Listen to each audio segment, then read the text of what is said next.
Doctor Ajay Alok जी, आपसे शुरुआत कर रही हूँ। आप कहते रहते हैं सनातन विरोधी। आज तो प्रियंका गांधी खुलकर बता रही है ना कि उनकी दादी कितनी बड़ी धार्मिक थी, कितनी पूजा करा करती थी, लेकिन वोट मांगने के लिए उन्हें बताने की जरूरत नहीं थी, काम ही काफी था। देखिए, स्वर्गीय इंदिरा गांधी की हम सबको इज्जत करते हैं। देश की प्रधानमंत्री रही हैं, एक गौरवशाली प्रधानमंत्री रही हैं जिसपे इस देश को नाज रहा है। लेकिन अभी बोलते बोलते प्रियंका जी बहुत बड़ी बात बोल गई कि मेरी दादी यहां से सांसद रहती थी और आपके दिल में रहती थी। बिल्कुल रहती थी। 1960 से लेके 1975 तक इंदिरा गांधी ने रायबरेली का नेतृत्व किया, संसदीय नेतृत्व किया। लेकिन जब 75 में हारी और 77 में दोबारा चुनाव हुए तो इंदिरा गांधी मेंढरिक चुन ली, रायबरेली को छोड़ दिया। और यही काम राहुल गांधी ने भी किया है। थोड़ा सा लक्षण आ गया, चलिए अच्छा है कि वो अमेठी छोड़ के रायबरेली भाग गए, पहले वायनाड भागे। अगर हम इनको सांप्रदायिक कहते हैं तो हम गलत नहीं कहते हैं, क्योंकि इनके रग रग में सांप्रदाय है।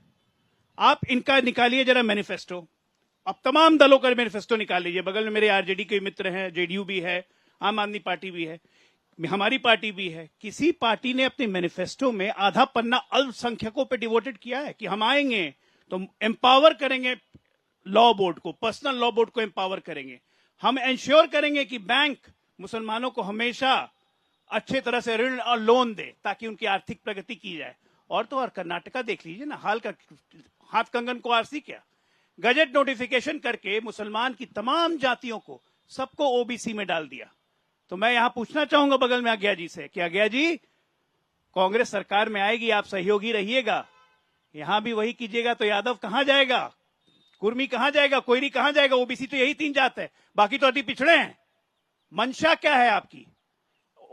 एक मैनिफेस्टो क्या होता है, आउटलाइन होता है कि हम क्या करने जा रहे हैं। हम जब अपने मैनिफेस्टो में लिखते हैं तो हम लिखते हैं कि हम internal security external security maintain करेंगे। तो उस पर एक महानुभाव ने मुझसे कहा, आपने कहा मैनिफेस्टो में लिखा था कि आप एयर स्ट्राइक और सर्जिकल स्ट्राइक करेंगे? तो अब इसके बुद्धि का मैं क्या करूं? इंटरनल सिक्योरिटी मतलब हम आतंकवादियों के मौत पे आंसू नहीं बहाएंगे, हम बटला हाउस जैसे एनकाउंटर, बटला हाउस जैसी स्थिति नहीं होने देंगे। वो होती है इंटरनल सिक्योरिटी। एक्सटर्नल सिक्योरिटी क्या होती है? पाकिस्तान अगर हम पे अटैक करेगा, चाइना अटैक करेगा तो हम घुस के मारेंगे और डबल मारेंगे। ये होती है एक्सटर्नल सिक्योरिटी। सोच का फर्क है। तो कांग्रेस की सोच अब खत्म हो गई है। ये पूरी तरह से नियो वामपंथी सोच है और वामपंथ को विश्व रिजेक्ट कर चुका है। भारत तो बहुत अग्रणी है, कहां से एक्सेप्ट नहीं, लेकिन आप भी तो एक्स्ट्रा ऑर्डिनरी बन गए ना। मुसलमान शब्द का जिक्र तो इनके मैनिफेस्टो में है नहीं, लेकिन आप ढूंढ ढूंढ कर मुसलमान शब्द के इर्द गिर्द ही पूरा नैरेटिव बुनने की कोशिश कर रहे हैं। एक एक करके चलते हैं। किसने बोला कांग्रेस मुसलमानों की पार्टी है? हम लोगों ने कहा, राहुल गांधी ने कहा। कमलनाथ मध्य प्रदेश से इलेक्शन किसने कहा अगर मुसलमानों का एक भी वोट नहीं गिरा तो हमारा नुकसान हो जाएगा? किसने कहा? ये हमने कहा। शाहबानो केस लेते हैं, संविधान को पलट दिया। हमको कहते हैं कि संविधान खत्म कर देंगे, संविधान खत्म कर देंगे। इस देश का रिकॉर्ड निकाल के देखिए, सबसे ज्यादा संविधान किसने खत्म किया? 1975 42वां अमेंडमेंट, बाबा साहब अम्बेडकर का अपमान करके संविधान के प्रेम्बल जिसको कहते हैं उसकी आत्मा को नष्ट कर दिया सेकुलर और सोशलिस्ट घुसाने के लिए। किसको समझा रहे थे? किसको समझा रहे थे ये सेकुलर और सोशलिस्ट शब्द? मुस्लिम अपीजमेंट ये नहीं थी तो क्या थी? शाहबानो केस का फैसला सुप्रीम कोर्ट देता है, सुप्रीम कोर्ट के फैसले को पलट दिया संसद में ले जाके। ये अपीजमेंट नहीं था तो क्या था? ठीक। Worship act, places of worship act, ताकि राम श्री कृष्ण जन्मभूमि, ज्ञानव्यापी और तमाम ऐसे जगह जहां मंदिर बने हुए हैं, मंदिर तोड़ तोड़ के मस्जिद बने हुए हैं, वहां पर कोई दोबारा क्लेम नहीं कर सके। प्लेसेस ऑफ वर्शिप एक्ट ले आए। अपीजमेंट नहीं थी तो क्या थी? देश का प्रधानमंत्री खड़ा होकर कहता है कि इस देश के अल्पसंख्यकों पे पहला हक अल्पसंख्यक, जो कि सबसे ज्यादा मुसलमान है, ये हमने कहा था। ठीक है, तब भी आप कहती हैं कि मुसलमान हम कर रहे हैं। प्रतिमा जी, क्या गलत कह रहे हैं? आज तो प्रधानमंत्री नरेंद्र मोदी ने कह दिया, मैं भी मैदान में हूं, तुम भी मैदान में हो। फर्क सिर्फ इतना है कि चोला आपका उतर गया है। जो सेक्युलरिज्म का चोला आप लोग पहना करते थे वो उतर गया है। खुलकर आपकी मंशा सामने आ चुकी है। देखिए, ये चोला उतरना और चढ़ने वाली बात नहीं है। चोला तो भाजपा का उतर गया है, जो जुमलेबाजी के नाम पर और झूठ के नाम पर इस सप्ताह हथियाए थे। 15 लाख रुपए कहाँ गए? 2-2 करोड़ नौकरियां कहाँ गई? किसानों को दोगुनी आय की बात कहते थे, महिला सुरक्षा की बात करते थे। ये धर्म के नाम पे चुनाव नहीं हो रहा है। हर आदमी अपने सुविधा के अनुसार, अपनी इच्छा के अनुसार धर्म चुनता है। ये हिंदुस्तान है और हिंदुस्तान के लोग अपने धर्म, अपने इच्छा से किसी भी धर्म को मान सकते हैं। इतनी आजादी हमारा संविधान ने दिया है उनको। लेकिन रही बात हिंदू मुसलमान, तो मैं ये जानना चाहती हूँ कि सिलेंडर का दाम क्या हिंदुओं को 500 रुपए में मिल रहा है गैस? मुसलमानों को 1200 में मिला, हिंदुओं को नौकरी मिली क्या, हिंदुओं को 15 लाख रुपए मिले क्या? इन मुद्दों पे बात होनी चाहिए।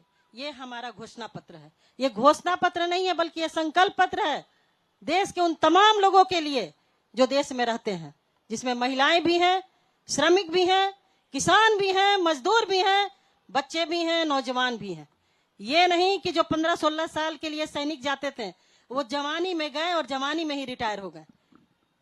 अग्निवीर के नौजवान जो मर गए उनको वो सम्मान नहीं दिया। भाजपा के लोगों ने, भाजपा की सरकार ने कहा कि ये इनका सम्मान क्यों नहीं दिया, ये हम पूछना चाहते हैं अजय आलोक जी से।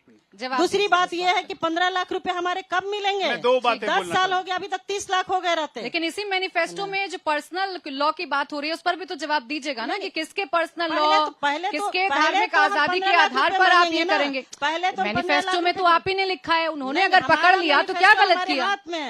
हमारा मैनिफेस्टो, हमारे नेता आदरणीय राहुल गांधी जी ने जब पदयात्रा किया था, उन्होंने कन्याकुमारी से कश्मीर तक, वो बात ठीक है मैडम, लेकिन पूरी तरीके से पढ़िए ना, अल्पसंख्यक वाला कॉलम एक बार पढ़ तो लीजिए, आपको समझ में आ जाएगा। लेकिन जब अब ये देश संविधान से चलेगा या पर्सनल लॉ से चलेगा, बताइए। बिल्कुल देश संविधान से चलेगा और भाजपा के लोग उस चीज तो गलत लिखा है मैनिफेस्टो में, चाहते हैं। बिल्कुल हाँ, ये गलत लिखा है आपके मैनिफेस्टो में। मेरा घोषणा पत्र, मेरा मैनिफेस्टो यहाँ पे है और मैं ले करके आई हूँ। मैं इतना सा नहीं है ना आपका मैनिफेस्टो, इतना एक पन्ने का मैनिफेस्टो निकालिए, आप पढ़िए, देखिए इसको। पढ़ा है मैंने।